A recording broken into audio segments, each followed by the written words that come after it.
It's frustrating to try and express some emotions, especially in a monologue format. Because when you have a dialogue, then you have someone who has a different perspective that can help you fill in the blanks, especially if there are like some obvious blanks where I might be going down a tangent where I'm thinking of one thing, but there's another thing that I really should address, but I just don't get to it. That's something that I worry a lot about writing, especially because I'm writing right now and I'm editing through a couple of books. But the current project that I'm working on, I'm going back and filling in a lot of blanks and tying up loose ends and removing irrelevant scenes so that things are more tidied up. And I need to edit out a whole lot more because it is 120,000 words currently. I still have about 60,000 of that to go through.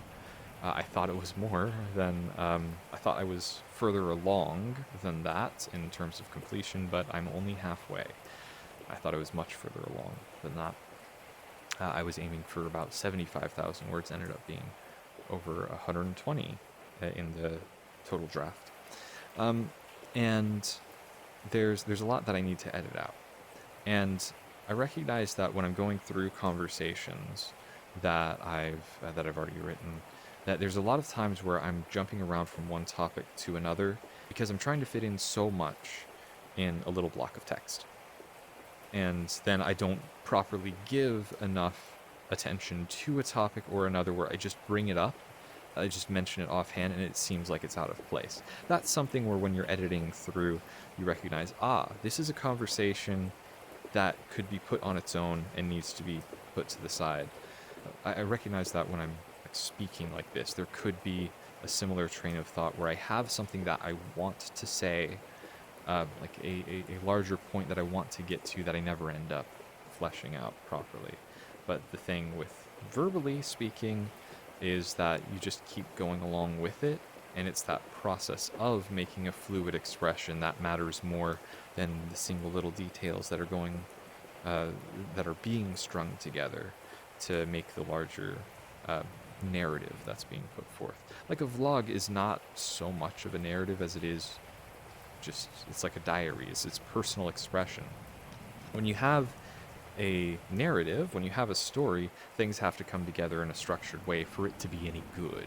But I think absolutely the biggest thing that just mentally blocks me from being able to make any meaningful progress, and I am able to crawl forward, just little by little I'm able to crawl forward, but that mental blockage that's really getting in the way is this lack of just emptying my mind, just emptying the hell out of my mind. That's what I'm doing here. That's what I do with a lot of my recordings. So I had the sign promiscuous, a version of that came up in a conversation that, hey, I did remember I was getting to that point. In a conversation that was my completely inappropriate response to how are you? Breaking up with a girlfriend. That, it's nothing like a significant emotional investment. I don't think that a significant emotional investment is possible in this situation.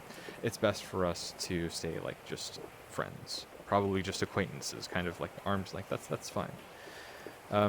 I'll give you a hug every once in a while. It's not like I'm pushing you away with arm's length, but I don't want to be emotionally involved with a person that I cannot form a strong emotional connection with. It's impossible to actually become emotionally involved in that situation. You can only become emotionally let down if you can't actually form that clicking there. Okay, let me fix my headset. So, the sign for promiscuous came up, and I realized, oh my god, that's a rare sign. That's something that you like never use. It's the first time I used it. Does that make sense in VR, or is it like that or like that? Because I remember like criteria if you have a lot of items. A lot of items on my, how do I do list? I know list is supposed to be done like that, but like turning your hand all the way around is kind of weird. Plus, the only other time that you have this motion is for like 1,000 or million. And if you're going down, because you read down a list, then it's still clear. I don't like doing a list like that. So that would be an example of a sign language accent of, though it's proper to do list this way, I can just tap it like that, and people will still understand me. I just unconsciously did one of like air quotes or like this. It's proper, where you're supposed to like bend your fingers, but because we have limitations in VR, we can't. We don't have. Not all avatars have the bent two fingers. It's hard to manage some of that stuff. That's double Z's. Someone called that. I'm like, what? But double Z's is just where you do that. I mean, X is where you have the bent finger. The finger's bent over. So that would be double X. But does that sound like dirty? I thought triple X was something dirty. Anyway, it doesn't matter. So I was talking about something dirty. I was talking about promiscuous. And so, huge red flag. A girlfriend that I was dating with was talking about some heavily, talking about some promiscuous topics. Let's just leave it at that. And things that like I did not agree with, that I did not click with, that I could not become involved with. And I'm like, yeah. So when talking to this other person in sign language, and they're like, how's your day? I have to break up with this girl. Why do you have to break up with your girlfriend? Well, there's some problems. We have some communication problems. We don't. It's not great. It's a bad. I think it did bad situation. It's a bad situation. Well, why is it bad? Why bad? Why bad? And like I'm furrowing my brow in real life, but obviously that doesn't track on the avatars. Why bad? And so like I explained, do you understand this one? And he's like, what's that? So I spell it out with a pen. I'm like, yeah, it's promiscuous, or it's the sign I've seen for promiscuous. Interestingly, I realize I'm picking up a lot of sign from watching deaf news, so it's sign language news. There's that channel, and then the Daily Moth, like it's not a butterfly, it's the ugly butterfly. It's a moth. It's the ugly fuzzy butterfly. So Daily Moth is the I don't know if my microphone picks up that. Am I lisping when I say moth? Moth. I don't know if the TH sounds don't pick up very well on mics. Anyway, so Daily Moth is another sign language news channel. And I watch some of their clips whenever they're talking about something that I'm just like not interested in. I just tap through it. Okay, just keep moving to 10 seconds, 10 seconds, 10 seconds. Just keep moving until I get to the next story. Like if there's something about this politician is talking about this economic policy and reforming it, I'm like, I really don't care. Not so much that I'm sure it's important, whatever, caveat, screwballs. I'm not interested in that when I'm trying to learn sign language, when I'm trying to get more exposure to sign language. I don't want to stress out about economics either. And that's a real weird thing to just conceptualize, just think about in the larger perspective that we stress out about economic circumstances that are like way beyond our control. Certainly they affect our lives. If the price of bread doubles, then that's going to have an impact on your buying power as an individual. Yeah, all this abstraction is very disconnected from what you actually have control over. I mean, stress is what is stress? I don't mean to get philosophical with it. I just found myself stumbling over that. Like, stress is just a pain when something changes and something changes that makes stuff worse, and you don't have a way to make things better. And worrying about the prospect of things getting worse. So, okay. A lot of stress has to do with expectations. And we need stability in our lives to remain sane. If we can only expect things to get worse and there's no way of things getting better, that's misery. That's despair. Absolute despair.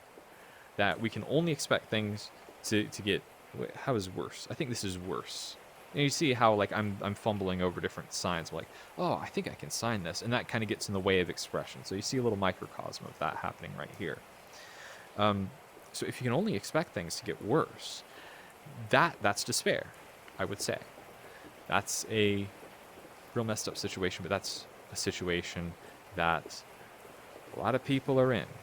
A lot of people really feel despair at situations like looking into the future where we're looking at like prospects for starting a family, let's say, prospects for buying your own home, for being debt free and buying your own home, not having to worry about a mortgage with like ridiculously increasing housing prices and stuff like that. These are the kinds of things that people super stress out about.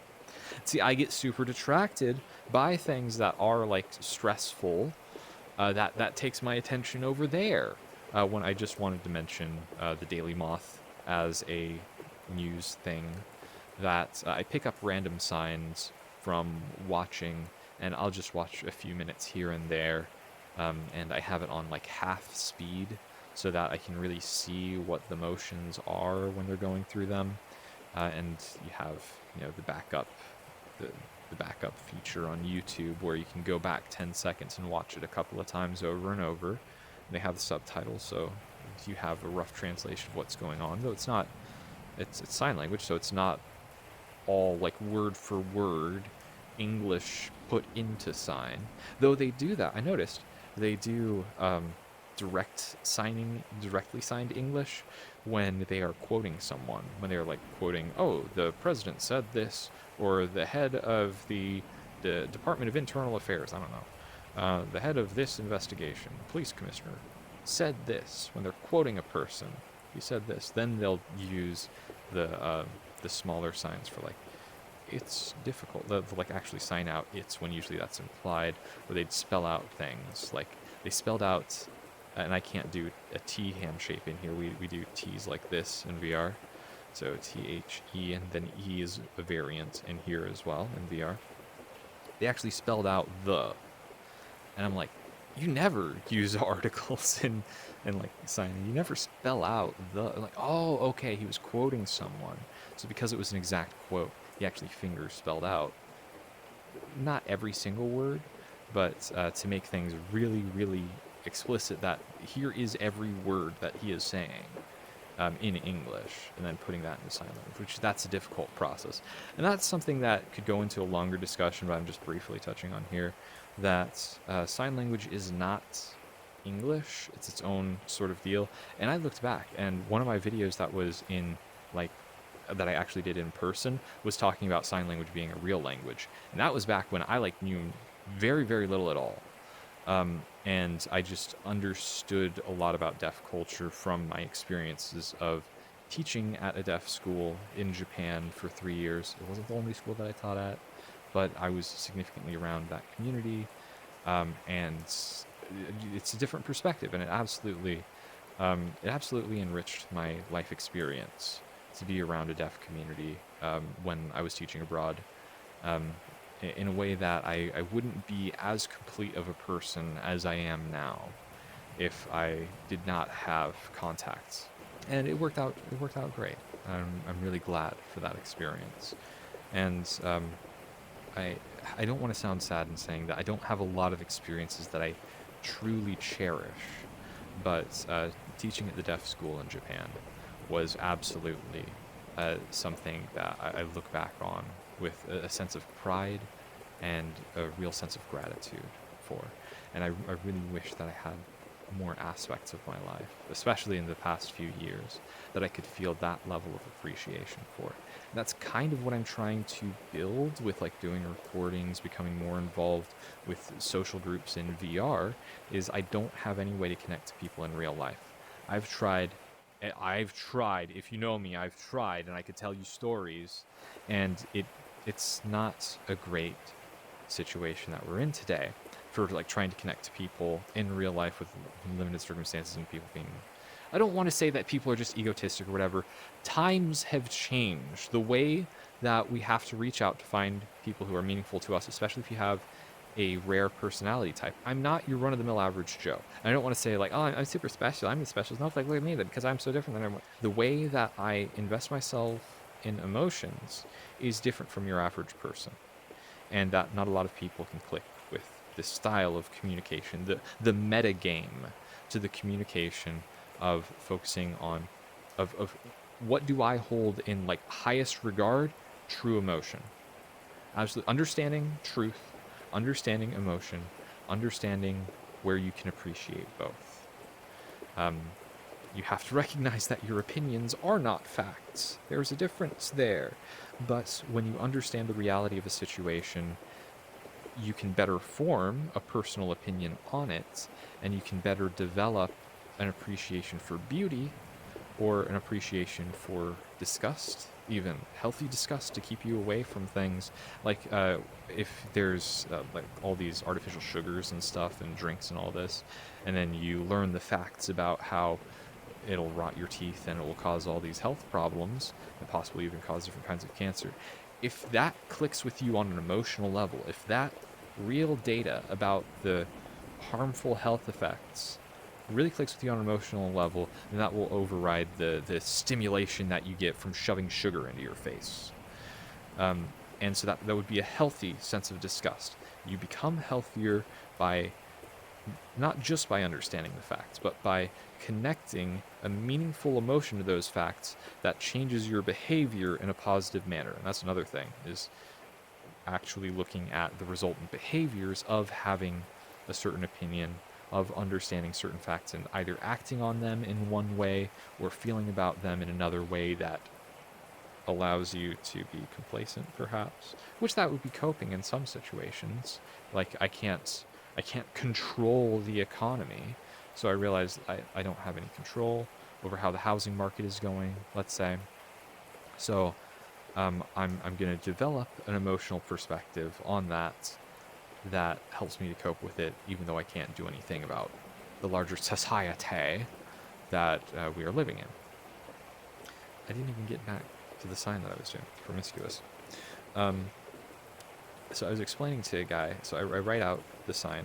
Yeah, I think that, well, she admitted that she's really promiscuous, and I can't be emotionally committed to someone who's not going to be emotionally committed to me.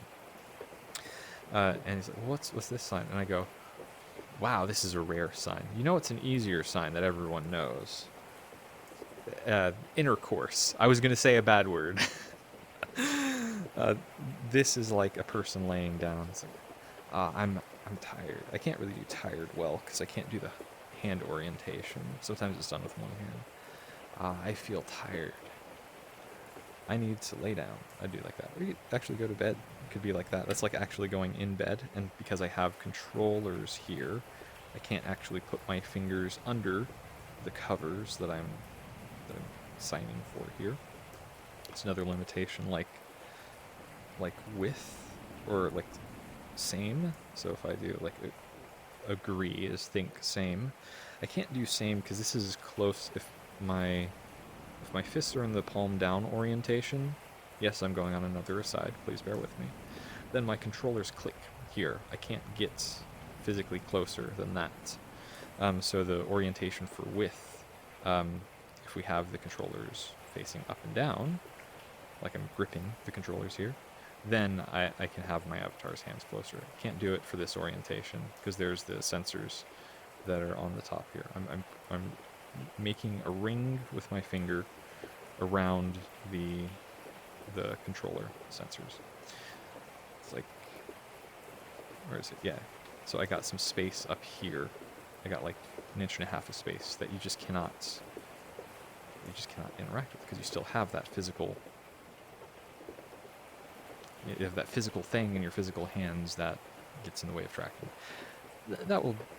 I don't want to get into super speculation about stuff, but that will be overcome like with like gloves that do better tracking, or if there's visual outward tracking from a headset that like you just have to wear brightly colored gloves on it with a dark background, and your and the camera sensors will be able to track your hands. They're kind of working on that in a couple ways. I don't know how well hand tracking will go in the future, but we have limitations for orientation. So like together, like agree is think same. You can't really do same like this. So it comes together like that. And also to or also runs into that same problem. So it comes together like that. At least in VR. It's a problem. That's the sign for basic. See, this is me again crossing over like my.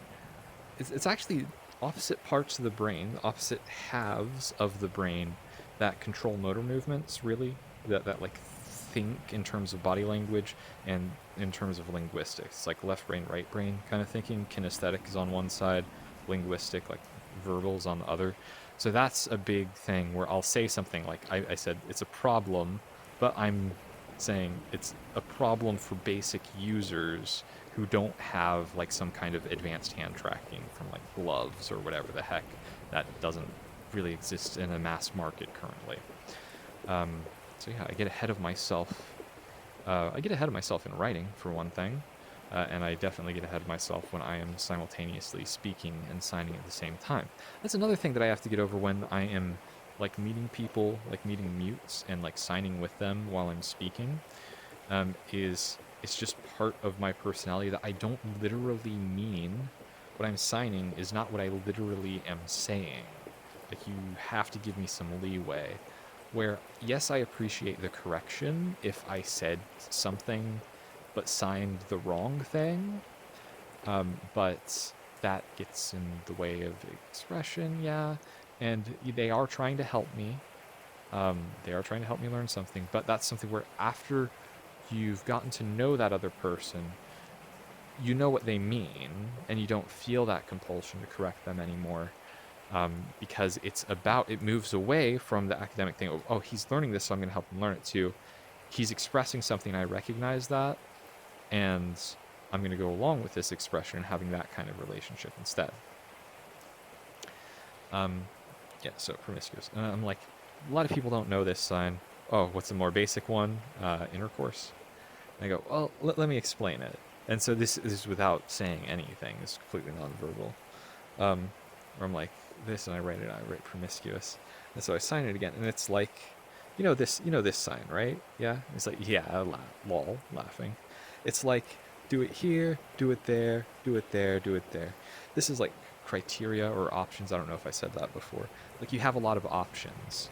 So someone that's promiscuous has had a lot of experience, you might say, or might have had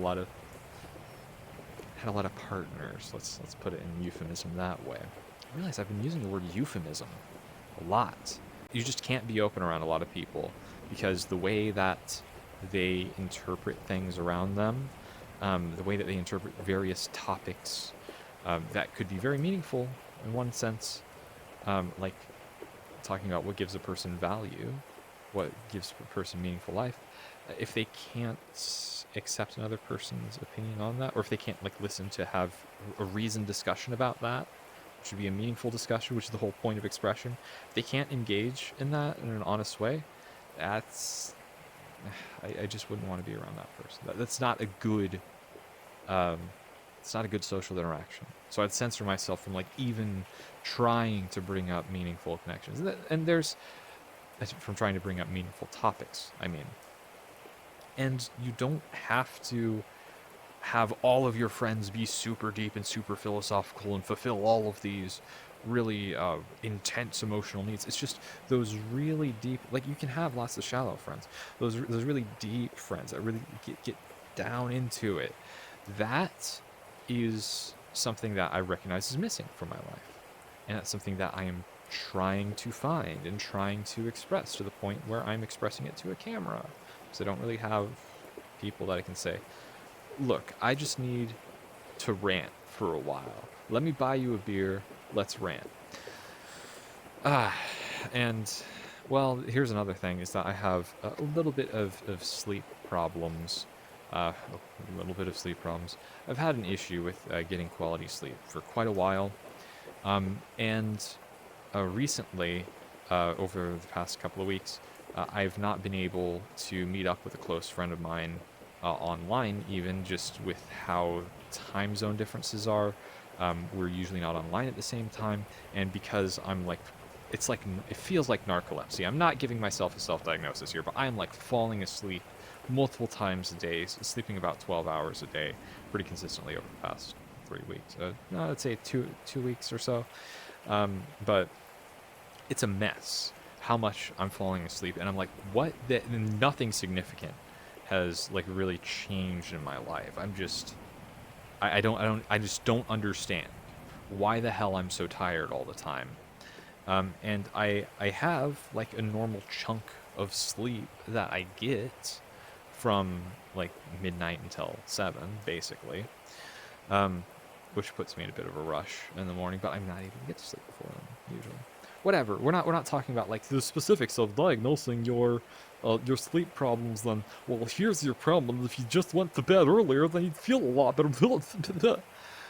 There's stupid situations with my living circumstance that I will not go into that prevent me from being able to get to sleep earlier or to wake up later than that, and I can't really shift things around.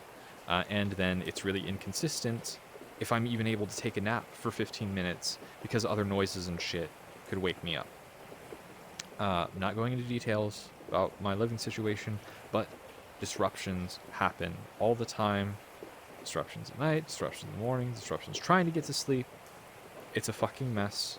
I hope that I will have this resolved when I move on to my next living situation, which should be much quieter, though it's going to bring up its own set of problems when, like, moving to a new place. And I do have a lot of anxiety about that as well. That's another thing that I'm trying to just, like, put out of my mind is, hey, you're moving yet again, and you have to get used to a new place yet again. And for the first few days, it's going to be a real big struggle because you don't even have running water or electricity, and you have to make sure that stuff isn't infested and take care of that, which I'm going to be fine for sleeping out of my car for a couple of days while taking care of, like, cleaning things up. I don't think that the place that I have is, like, infested or whatever. It's just it needs some care. It needs some tender, loving care, let's say. That's probably giving away too much detail in itself. We're probably gonna have to edit that out.